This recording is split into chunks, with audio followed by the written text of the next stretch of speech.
So Veve had some pretty crazy announcements today.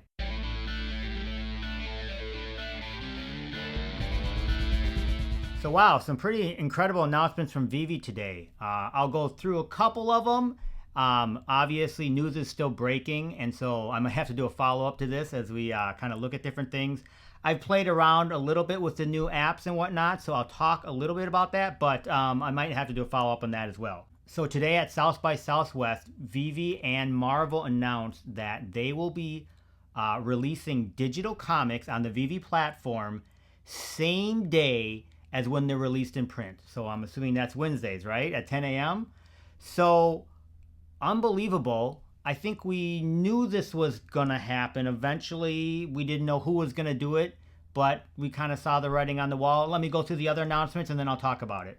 So the other thing that they announced is that the digital comics, you'll be able to buy them for, say like $3 and then read them. They have a reader. You can download. It's kind of like Marvel Unlimited and whatnot, where you get to see your entire library, and kind of like Comixology was. But in addition, you can upgrade your comic to an NFT and then sell it in the marketplace, and those are very limited. Some of the comics they initially had on there, there was only 1,000 available. So that's an interesting piece that we need to discuss. They do have this full-on new app where you can, organize all your comics into series and, filter by artists, etc. So that's significant. And then they launch an entirely new website, which is pretty cool. It shows different, all the newest comics, some of the trending. If you want to start reading, what would be a good comic to start reading an entire series? So lots of good things on this website. Obviously, it's just the beginning, so I'm sure they'll be adding a lot of other things, but all branded with Veve. So once again, it's this partnership between Veve and Marvel that we've seen developing over the past 2.5 years. But, kind of this is the ultimate, right? Marvel's allowing Veve to, basically sell their comics same day. Seems like Marvel Unlimited is still going to be there. So you could subscribe to that. But once again, you're getting all of the comics delayed 3 to 6 months, I believe. So if you want them the day they come out and you want to read them, this is going to be the only way. Okay, so let's dig into kind of my initial thoughts. Like I said, I might do a follow-up video. My mind has kind of gone crazy. And I'm just going to spew a bunch of stuff out here and just my initial thoughts. So it's I have really mixed emotions about it. It's because I think we knew as comic book collectors that there was going to come a time when it was going to go all digital. And we've seen some of that, right? I mean, you probably even knew when I saw the first iPad and you started to see ebooks, right? You kind of knew comics are probably going to make its way. Obviously, we've seen different iterations of it to Comixology and whatnot. But this seems to be at a next level. And really, it's based on this whole technology that we've seen evolve over the last only 2.5 years, which is the NFT digital ownership concept, where you're able to own something and then when you choose, you can sell it. And if it's scarce, perhaps it will, go up in value. And that, even now, we don't know if that technology is going to exist forever. Is it viable? But apparently Marvel is leaning in, as we know a lot of other companies are as well. So that's kind of my first thought. It's a day of mixed feelings. Is it the end of physical comics? I don't think so, but yet in a way you can kind of maybe see perhaps it would come to an end. And really the concept is they're releasing all these comics same day, but maybe they want to introduce a new character and they don't know if it's going to sell well. So maybe we'll just exclusively offer it digital, so they don't have to pay for all the printing costs and shipping and whatnot. And that kind of starts the beginning of where, maybe why would we print any of these comics, right? So like I said, it's mixed feelings for me because I do love my physical comics, but we knew this would probably come at some point in time. The second thing I think is really important is that when you get the reader, just like on Marvel Unlimited, some of the other ones, you buy the comic, but then you can download it to your phone or other device, and then it's there permanently. So even if you lose your internet connection, you would still have it. I think that's a significant thing, part of the ownership element. And really, that's a scary thing, that if it's always associated with this other company, do you really own these digital comics. I think there's questions about that. I think we still have lingering questions about that. But that piece at least is built into this newest reader, so at least we have that kind of established. I think another interesting piece of it is you're able to organize your collection, and that's something you couldn't do in the current reader, Veve phone app. And so I wonder if that obviously is just, this is like version 1. I'm sure it will get much more advanced, but I think that is really going to allow us to have more ownership of the collection as well. And that was something that I always struggled with the Veve app, is I couldn't order it the way I wanted. And it's not like it's perfect either. I mean, it kind of populates it into the right series, but if I wanted to do my own custom ones, it doesn't look like you can do that.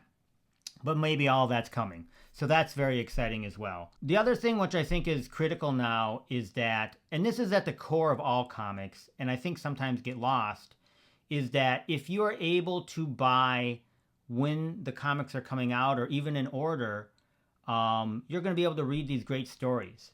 And at Veve before, they're just kind of picking and choosing all kinds of different key comics, but you never really got any consecutive ones, and so you couldn't really read the story. And you certainly couldn't read the story as it was coming out, which is part of the great fun of comics, right?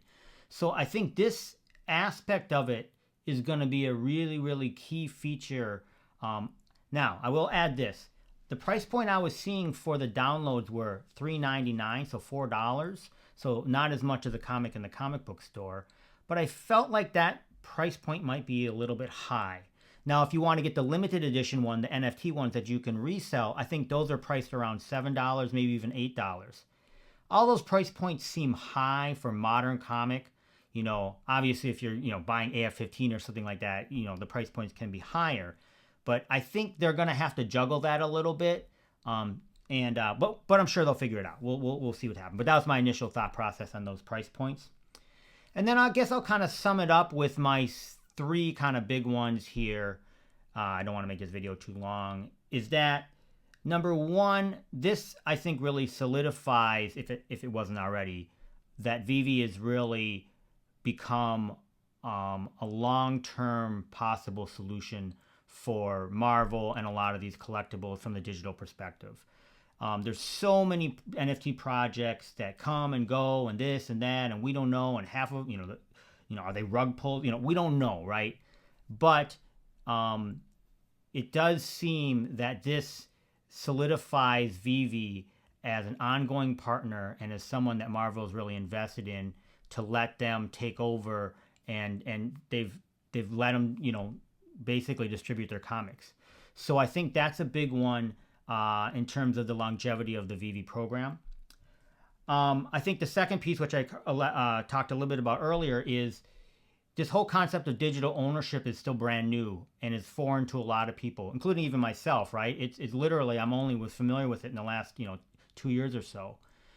And that now seems that people are coming to terms with that. And I do believe that people are going to accept that. And so that becomes a viable solution for people to buy, anything really, but really digital collectibles and comics potentially. So, and the third thing I would say is that, and I've discussed this on this channel and people have discussed it in a lot of their channels, is I don't know how economically viable it is for Marvel to keep producing comics as people, kind of buy less comics.